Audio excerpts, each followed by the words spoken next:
रोहन का 18वां जन्मदिन था। घर में खुशी का माहौल था।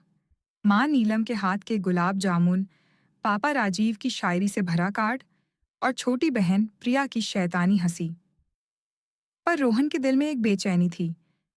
पिछले कुछ दिनों से एक अनजान नंबर से आने वाले फोन कॉल उसे परेशान कर रहे थे। कोई कुछ बोले बिना फोन काट देता था। उसने सोचा किसी दोस्त की शरारत होगी।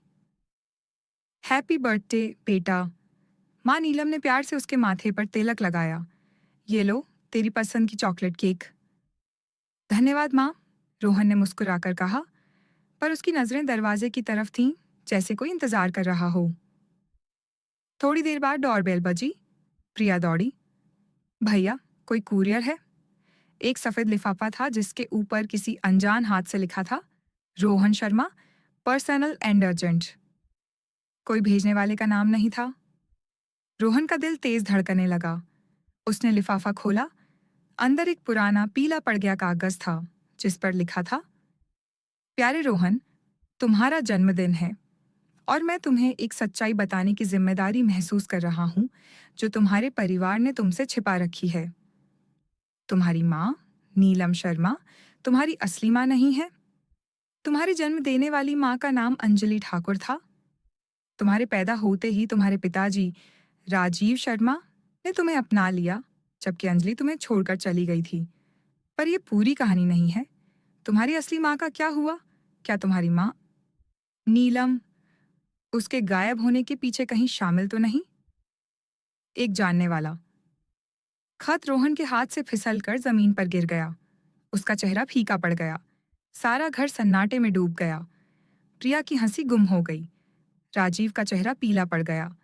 और नीलम, उनकी आंखों में एक ऐसा खौफ दौड़ गया जो रोहन ने कभी नहीं देखा था। वह डर जो किसी गहरे राज या अपराध की वजह से पैदा होता है। क्या क्या है ये बेटा?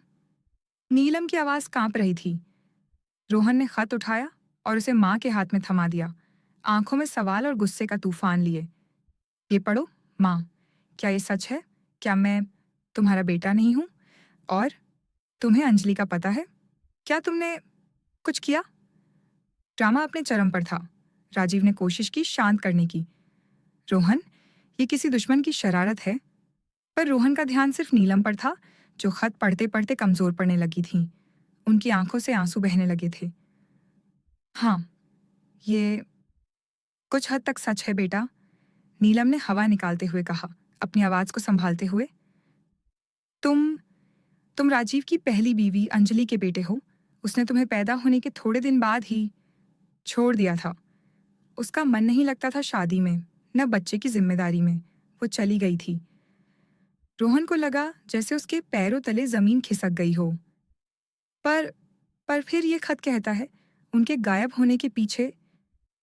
नीलम ने अपनी आंखें बंद कर लीं।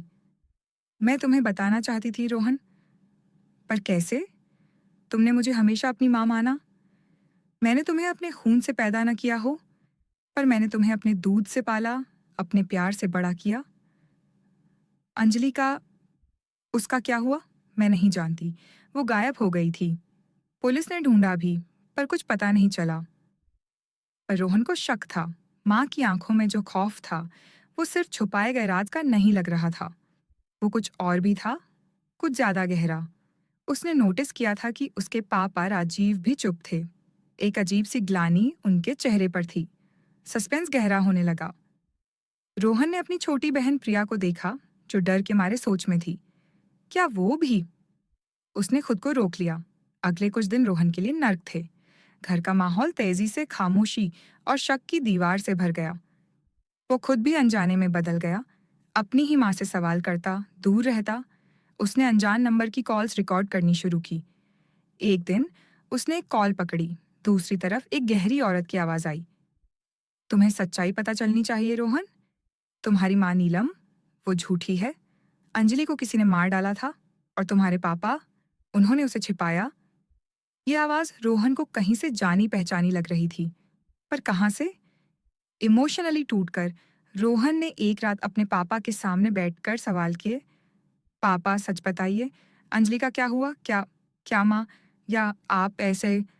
राजीव की आंखें भर आईं। उन्होंने एक गहरी सांस ली। नहीं बेटा, किसी ने अंजलि को नहीं मारा।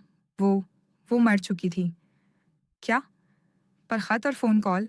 वो तुम्हारी असली माँ की बहन है रोहन, राजीव ने थकान से कहा। अंजलि की, तुम्हारी माँ की। अंजलि को दिल का एक खतरनाक रोग था जो उसे पता भी नहीं था। तुम्हारे जन्म के थोड़ी देर बाद ही उसका हार्ट अटैक से निधन हो गया। उसने अपनी बहन, जो उससे बहुत प्यार करती थी और उसे छोड़ना नहीं चाहती थी, को कसम दी थी कि वो किसी को न बताए, क्योंकि वो चाहती थी कि तुम पर कभी उसका साया न पड़े। वो चाहती थी कि तुम खुश रहो अपने नए परिवार के साथ। उसका आखिरी इरादा था कि तुम्हें कोई कमी महसूस न हो। हमने हमने उसकी आखिरी इच्छा का सम्मान किया। और उसकी बहन राधा, वो कभी नहीं समझ पाई। उसे लगता रहा कि हमने अंजलि को छिपा दिया। उसी ने ये सब किया है। खत, फोन कॉल। पर सस्पेंस खत्म नहीं हुआ। रोहन बोला, पर माँ, नीलम, माँ, उनके चेहरे पर इतना खौफ क्यों था? वो क्यों डर गईं? तब राजीव ने एक और गहरी सच्चाई खोली। क्योंकि बेटा, जब तुम्हारी असली माँ अंजलि मर गई, तब तुम्हारी माँ नीलम, वो तब तक गर्भवती नहीं थी। उनका उस समय कोई बच्चा नहीं था। पर तुम्हें अपना बनाने के बाद उनकी खुशी का कोई ठिकाना नहीं रहा। उन्हें लगता था कि अगर तुम्हें सच्चाई पता चल गई तो तुम उन्हें छोड़ दोगे। उनका प्यार कम हो जाएगा। उनका डर तुम्हें खोने का था रोहन। उनकी आंखों में जो खौफ था, वो अपने ही बेटे के हाथों खोना पड़ने का था। सीख। रोहन घर लौटकर माँ के कमरे में गया। नीलम डर और शर्म से सोई थीं। उनके गालों पर आंसुओं के निशान थे। रोहन ने धीरे से उनका हाथ पकड़ा। नीलम की आंख खुल गई। माँ, रोहन ने कहा। उसकी आवाज भारी थी। मैंने आज एक बहुत बड़ी सीख सीखी है। रिश्तों की असली पहचान खून से नहीं, बल्कि अपनेपन से, सच्चे प्यार से और जिम्मेदारियों से होती है। तुमने मुझे अपना खून न दिया हो, पर तुमने मुझे वो सब कुछ दिया है जो एक माँ देती है। दूध, चिंता, प्यार और अपना पूरा जीवन। तुम ही मेरी असली माँ हो, और कोई राज या सच्चाई तुम्हें मुझसे दूर नहीं कर सकती। मैं तुम्हारा बेटा हूँ, हमेशा रहूंगा। नीलम ने अपने बेटे को अपनी गोद में भर लिया। सालों का बोझ उतरते हुए उनके रूखे आंसू शुक्रिया के आंसुओं में बदल गए। उनका डर प्यार में बह गया। सच्चाई ने दर्द दिया था, पर आखिरकार उसी ने एक गहरे रिश्ते को और भी मजबूत, और भी सच्चा बना दिया था। सच्चाई चुभती है, पर प्यार और विश्वास की नींव पर बने रिश्ते उससे भी ज्यादा गहरे होते हैं। ये थी वो अनमोल सीख जो एक खत ने रोहन को सिखाई। जन्मदिन का वो रहस्य आखिरकार प्यार की जीत के साथ खुलता है।